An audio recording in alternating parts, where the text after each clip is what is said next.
পরে থাকা blouse piece দিয়ে সুন্দর বটুয়া ব্যাগ বানিয়ে নাও হাতে সেলাই করে, তাও আবার কম সময়ের মধ্যে এবং খুব সহজে।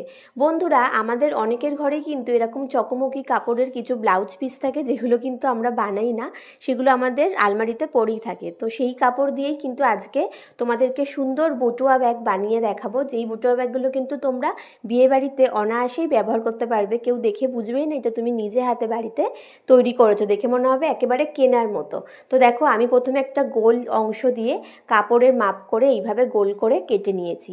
আর এখানে আমি কাপড়টা ডবল করে ভাঁজ করে তারপরে কেটে নিয়েছি। দেখো, দুখানা গোল পিস এখান থেকে বেরিয়েছে, কারণ এটা নিচের অংশটা যেহেতু একটু মোটা করে কাটতে হবে, সেই জন্য আমি এখানে ডবল দুটো পিস করে গোল অংশটা কেটে নিয়েছি। এরপরে দেখো, পরে আমি কি করব, যে গোল অংশটা দিয়ে নিচের যে গোল আমি কাপড়টুকু কেটে নিয়েছি সেইটাই মাপ করে আমি এখানে যেদিকে আমার ব্লাউজের পিসের যে ডিজাইনটা করা ছিল, লেসটা লাগানো ছিল, সেই দিক দিয়ে আমি এরকম সাইজ করে পেন দিয়ে মার্ক করে নিলাম। দেখে নাও, ভালো করে দেখে নাও, তাহলে তোমরা বুঝতে পারবে। তো এবার দেখো, উপরে যেটুকু অংশ আমার লাগবে, আমি যেটুকু লম্বা বানাবো ব্যাগটা, সেরকমভাবে মার্ক করে নিয়ে সেই অনুযায়ী আমি কিন্তু কাপড়টা কেটে নিলাম। তো দেখো, এবার এইভাবে ঠিক কাপড়টা কাটা হয়ে গেল, আর এই গোল অংশটুকু আমি কেটে নিয়েছি।